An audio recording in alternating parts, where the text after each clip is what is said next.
사사기 3장 12절에서 31절까지 말씀입니다.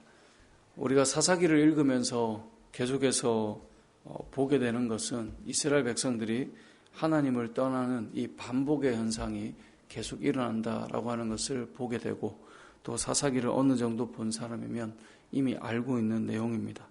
하나님을 떠나 악을 행하면 하나님께서 이방 나라를 보내서 징계하시고, 그래서 이 고통이 어느 정도 차면 하나님 앞에 기도하고 부르짖었다가 하나님께서 사사를 보내서 해결해 주시면 평온하였다가, 또 좀 평안해지면 또 이제 하나님을 떠나서 악을 행하고, 이게 계속 반복되는 이야기가 이제 사사 시대의 이야기입니다. 우리는 이 사사기를 읽을 때마다 아니 왜 이렇게 계속 반복할까라는 생각을 하게 되고, 우리의 신앙생활도 마찬가지입니다. 좀 꾸준히 가면 좋겠는데 좀 괜찮아지면 또 돌아가고, 괜찮아지면 또 돌아가고, 이게 좀 성장할 만큼 된 것 같은데 또 원래대로 돌아가 있고, 또 원래대로 돌아가 있고, 이런 모습들을 우리도 우리 스스로를 통해서도 보게 되기도 하고, 또 우리가 믿음이 연약한 자들을 보면 또 반복한 이 모습들, 어찌 보면 좀 안타깝고 그런 일들이 반복되죠. 이 사사기를 통해서 하나님께서 그러한 우리를 보여주시는 것이고, 우리가 이 말씀을 좀 보면서 반복되지 않는 그런 좀 세워져가는 모습들이 우리에게 좀 이루어질 수 있도록 우리가 기도했으면 좋겠습니다. 사사기를 보면서 우리는 사사시대를 얼마나 잘 분석하느냐, 이것보다 이 모습을 통해 우리들을 볼 수 있어야 되거든요. 그래서 칼빈은 성경은 우리가 두 가지 관점을 주는데, 하나는 거울과 같아서 자신을 보게 하는 것이고, 하나는 창문과 같아서 세상을 보는 이 세계관을 열어주는 것이 성경이다라고 말했거든요. 그러니까 성경을 통해 우리가 세상을 보기도 하지만 성경을 통해 거울처럼 내가 보여야 변화되지 않겠어요. 그러니까 우리의 모습이 끊임없이 우리가 십수년 전 우리의 모습과 지금이 너무나 닮아 있다. 어찌 보면 사사기와 비슷한 거죠. 또 반복하고 또 반복하는 거. 잘 가다가 또 원래대로 돌아가 있는 거죠. 이게 사사기의 모습입니다. 오늘 본문 12절에 보니까 이렇게 표현하죠. 이스라엘 자손이 또 여호와의 목전에 악을 행하니라. 그러니까 또 그런다는 거예요. 이따가 또 우리가 내일도 보고 모레도 계속 보면 또 그러는 거예요. 또 이러는 거죠. 이걸 보면서 우리들을 거울로 볼 수 있어야 우리가 변화된다라는 것을 알려주고 있는 것이죠. 자, 또 악을 행했기 때문에 하나님께서 반복해서 이번에는 모압 왕 에글론을 강성하게 하셔서 이들을 이제 대적하게 하셨고, 그래서 이스라엘을 치게 만듭니다. 13절에 보니까 이스라엘을 쳐서 종려나무 성읍을 점령했다라고 말씀합니다. 이 종려나무 성읍은 여리고성을 말합니다. 여리고성을 점령하게 되죠. 이스라엘 백성들 입장에는 이 여리고는 좀 특별한 의미가 있죠. 처음 가나안 땅에 들어가서 이 여리고성을 점령할 때 이게 너무나 거대한 성읍이었기 때문에 그들이 쳐서 이길 수가 없는 거예요. 그래서 하나님께서 이 여리고성을 한 바퀴씩 돌게 만드셨던 그 상황 속에 은혜로 점령했던 성이었는데, 그곳을 지금 점령당하여서 이들 고통을 받고 있습니다. 근데 사사기를 보면 이렇게 고통을 딱 받을 때 이들이 이 모압 왕으로부터 이제는 좀 압제를 당하고 고통을 당하고 어려움을 당할 때 바로 기도하면 좋을 텐데, 성경은 이렇게 표현하고 있습니다. 모압 왕 에글론을 18해 동안 18년 동안 섬겼다라고 말씀하고 있어요. 그럼 그동안 뭐 했을까요? 이들은 섬기고 고통받는 가운데서도 이들은 하나님 앞에 좀 살려달라고 빨리 기도할수록 좋은 거 아닐까요? 근데 이 사사기를 보면 우리가 또 하나 알 수 있는 건, 긴 세월 동안 고통받는 동안 살려달라고 부르짖는 일이 사실 잘 안 일어날 정도로 영적으로 기도하며 깨어있는 상태도 아니었다는 것을 알려줘요. 그래서 이 고통이 아주 극에 달하고 나서야 부르짖기 시작하는 모습을 보여줘요. 그러니까 웬만하면 지금부터 기도하면 좋을 텐데 정말 기도 안 할 수 없는 극까지 몰아쳐야 기도하는 거예요. 그게 이 사사시대의 이 이스라엘 백성들의 모습이에요. 우리도 마찬가지예요. 조금 어려울 때 미리 하나님 앞에 기도하고 또 기도하면서 하나님 앞에 미리 우리가 영적으로 준비하면 되는데요. 기도하지 않는 거예요. 그 정도로는 크게 문제가 없다라고 생각하는 거예요. 그러니까 끝까지 와야 기도하는 그런 모습이 이 사사시대 이스라엘 백성들의 영적인 상태라는 것을 보여주는 것입니다. 우리의 신앙도 이와 닮아 있을 수 있습니다.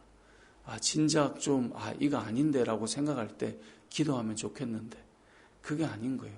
너무 많이 온 다음에 그 다음에 살려달라고 기도가 안 될 수 없는 상황이 돼서 기도하는 그런 모습들을 가지게 되는 것이죠. 근데 그것이 우리의 모습인 것입니다. 오늘 이 본문에 등장하는 이들의 모습이 우리의 모습과 많이 닮아 있다는 것이죠. 지혜로운 건 뭘까요?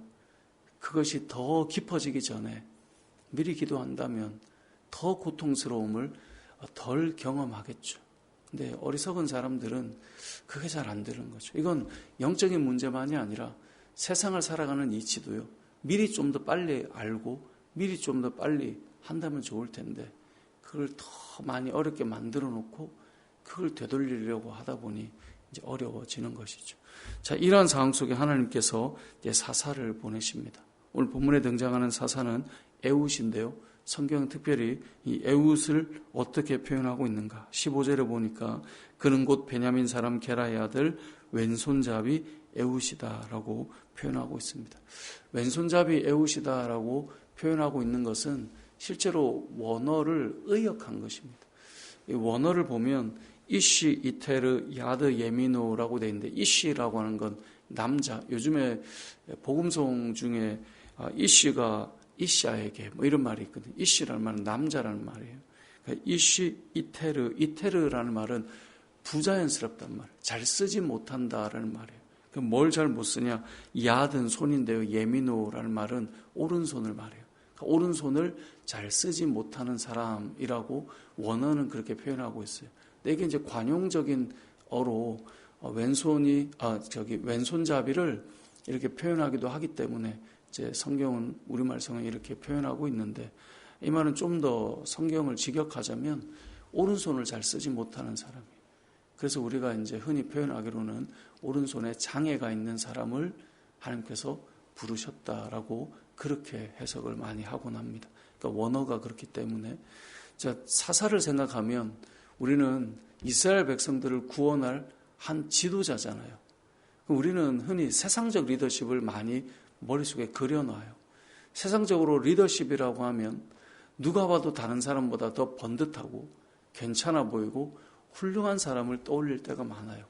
근데 오늘 본문에 보면 등장하는 이스라엘을 구원할 이 왼손잡이 사사 에훗은 실제로는 오른손에 장애를 가진 사람이 리더가 되어서 이스라엘을 구원하고 있다라고 하는 것을 보여주고 있습니다. 스토리상 이렇게 쭉 읽다 보면 에훗이 지금 모압 왕 에글론을 죽이는 장면이 나오기 때문에 어찌 보면 그가 장애가 있기 때문에 이러한 일들을 할 수 있었다는 것을 우리에게 보여주는 내용이기도 합니다.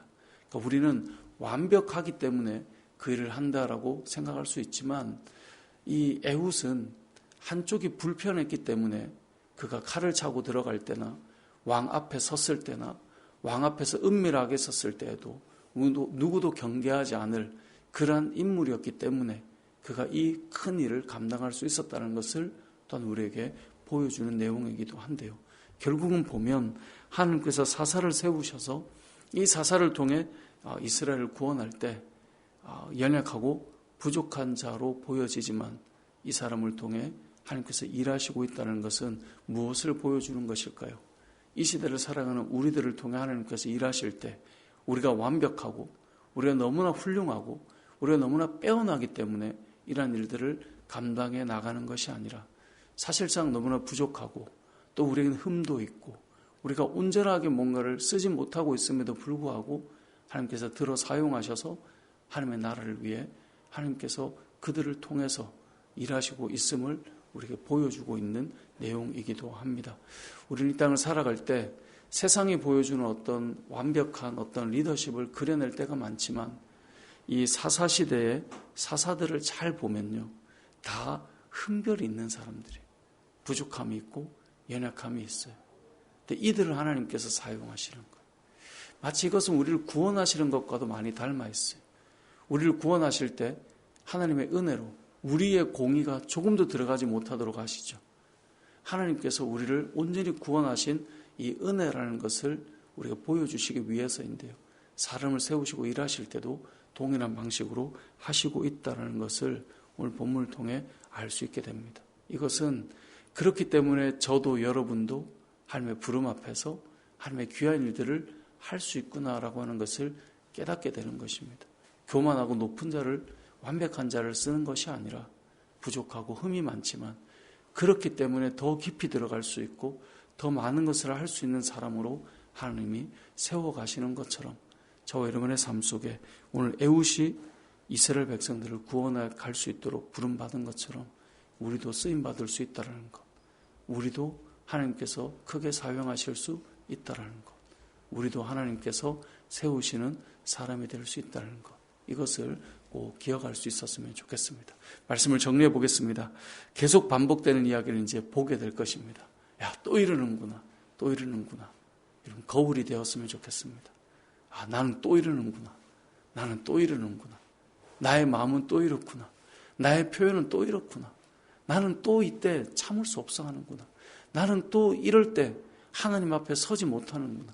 나는 또 좀 평안해지면 또 나는 영적으로 또 이렇게 게을러져 가는구나.